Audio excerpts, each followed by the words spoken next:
क्योंकि मनुष्य के जीवन में एक विशेषता है। क्या विशेषता है? आराम से, जो खड़े हैं जरा आप लोग आराम से बातचीत करेंगे। हाँ, सामने जो खड़े हैं, हाँ, आराम से जरा।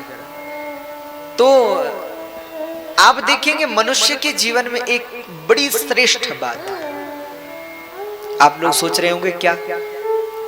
तो मनुष्य में जो विशेषता है, हमारे शास्त्र ने कहा मनुष्य में विवेक है, मनुष्य में ज्ञान है, पशु में विवेक नहीं है। अच्छा देखो, ऐसा भी नहीं कह सकते कि मनुष्य में ज्ञान नहीं होता, ज्ञान होता है।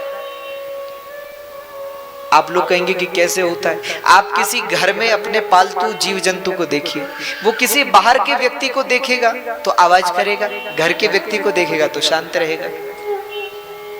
आप कभी किसी कुत्ते को देखिए, कुत्ता जब किसी घर से रोटी को चुरा करके भागेगा, चोरी करेगा, तो बहुत दूर जाकर के उस रोटी को खाएगा। और आप देखना कि आप कभी कुत्ते को रोटी डालिए तो उसे दूर नहीं ले जाएगा, उसे वहीं खाएगा, क्योंकि वो भी जानता है कि कौन सी ईमानदारी की रोटी है और कौन सी बेईमानी की है। तो ज्ञान तो पशु में भी है। तो श्रेष्ठता क्या है? बोले हम में विवेक है, उसमें विवेक नहीं। ज्ञान तो मात्र इतना है जो आपको परिभाषित करे कि सत्य क्या है और असत्य क्या है, पर विवेकवान वह व्यक्ति है जो असत्य को त्याग देता है और सत्य की ओर चल पड़ता है, सत्य के मार्ग पर चल पड़ता है, वो विवेकवान है। और मनुष्य में विवेक है, पशु में नहीं है। और हम तो कहते हैं जिन मनुष्यों में भी विवेक नहीं है वो भी तो पशु तुल्य ही है, पशु के समान ही तो है। अरे भैया, जो व्यक्ति भगवान का भजन नहीं कर रहा, हम नहीं कह रहे, शास्त्र कह रहे हैं, शास्त्र कह रहे हैं, बोले खर वद वदतेन नीतम मिथ्या स्वजन्म जननी जनि दुख भाजा। बोले जिस व्यक्ति ने जन्म लेने के उपरांत भी मनुष्य का शरीर पाया, लेकिन कभी मंदिर नहीं गया, कभी भगवान का भजन नहीं किया, कभी कथा नहीं सुनी, अरे वो मनुष्य थोड़े है, उसका जीवन तो पशु तुल्य है, पशु के समान। और कैसे, किस पशु के समान? बोले खरवद वदतेन नीतम। खर, खर का अर्थ होता है गधा, गधे के समान। अच्छा, गधे के समान क्यों है? जैसे आपने देखा होगा गधा जो होता है जीवन भर बोझ ढोता है, और मनुष्य भी, जो मनुष्य भगवान का भजन नहीं करता, जिसने जीवन भर गृहस्थी का ही बोझ ढोया, परिवार का बोझ ढोया, संतान का बोझ ढोया, व्यवहार का बोझ ढोया, उसका जीवन मनुष्य की तरह का पशु के समान है। इसीलिए बहुत समझने वाली बात है, मनुष्य का जन्म मिला है, बड़े भाग मानुष तन पावा, सुर दुर्लभ सब ग्रंथ निगावा। देवताओं को तक दुर्लभ है मनुष्य का शरीर। अच्छा, आप लोग कहेंगे देवताओं को क्यों दुर्लभ है? तो देवताओं को इसलिए दुर्लभ है, देवता भोग तो भोग सकते हैं पर मुक्त नहीं हो सकते। देवता भगवान का भजन नहीं कर सकते, पर मनुष्य कर सकता है। मनुष्य चाहे तो कथाओं में जा सकता है, कथा का श्रवण कर सकता है, भगवान के नाम का कीर्तन कर सकता है, भगवान के नाम का भजन कर सकता है। अच्छा, हम आप लोगों से ये थोड़े कह रहे हैं कि घर छोड़ दो, परिवार छोड़ दो, भगवान के नाम में लग जाओ, नहीं। हम तो कह रहे हैं कि काम करते चलो, नाम जपते चलो, कृष्ण गोविंद गोविंद गाते चलो। काम भी होता रहे, भगवान का नाम भी होता रहे। अब मान लीजिए 7 दिन के लिए आपके क्षेत्र में कथा हो रही, और इस कथा में भी जो नहीं पहुंच पा रहा है, अब काम तो जीवन भर है भाई, परिवार भी चलाना है, नौकरी भी करनी है, व्यापार भी करना है, ये तो जीवन भर का है, आज तक भी किया है और आगे भी करना ही है, अब भी कर ही रहे हैं। पर लेकिन जीवन में ये समय पुनः आने वाला नहीं है, भगवान की कथा फिर मिलने वाली नहीं है, और मरने के बाद भगवान के पास जाओगे तो भगवान ये थोड़े पूछेंगे कि कितना काम किया, कितना व्यापार किया, कितना धन कमाया, कितनी नौकरी की। भगवान क्या पूछेंगे? भगवान पूछेंगे मैंने तुझे मनुष्य का जन्म दिया, मनुष्य का शरीर दिया। अच्छा देखो कितना अद्भुत है ये मनुष्य का शरीर।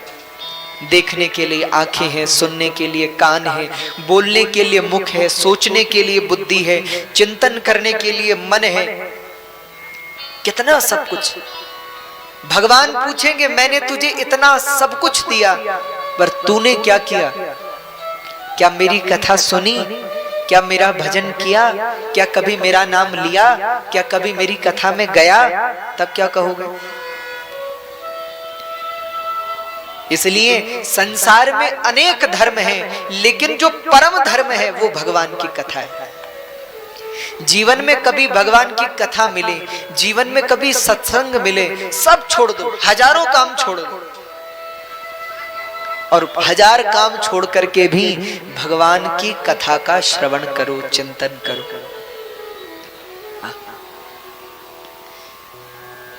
तो मनुष्यत्वम, मनुष्य बनना बड़ा दुर्लभ है, बड़ा कठिन काम।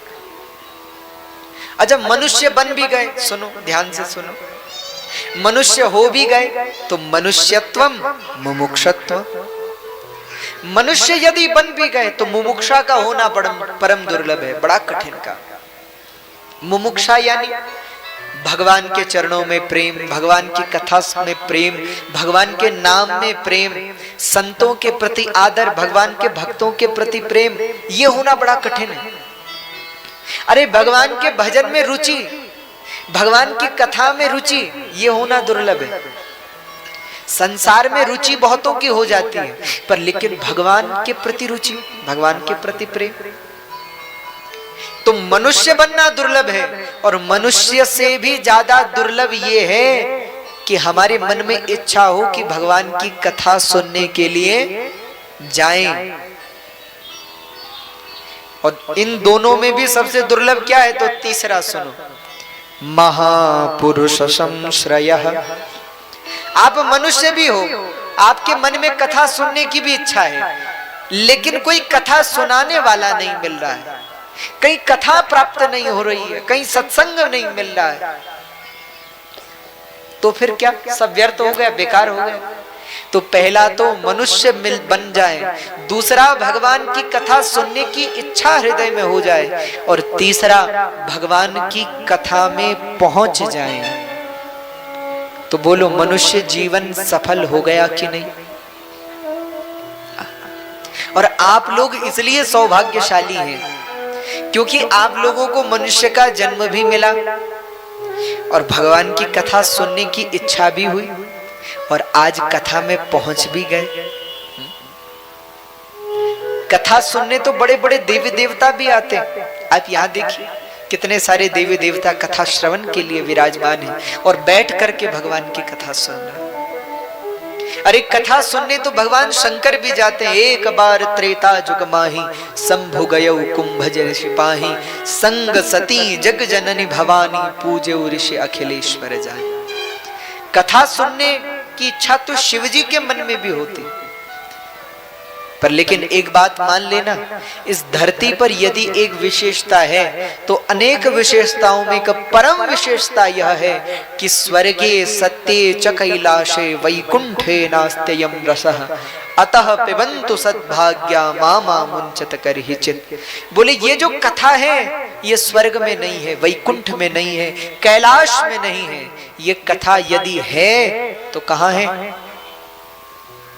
बोलो कहाँ है कथा? इस धरती पर है, और कहाँ है? इसलिए आप लोगों को कथा सुनने की इच्छा बनी है तो कथा श्रवण कीजिए। ऐसा सौभाग्य पुनः मिलने वाला नहीं है। इसलिए जब आपके घर पर गंगा आई हुई है, जब साक्षात भागीरथी आपके घर पर आई है, तो महाराज स्नान करने से क्यों बचें? खूब स्नान करें, खूब कथा का श्रवण करें। तो यहाँ श्री सूत जी महाराज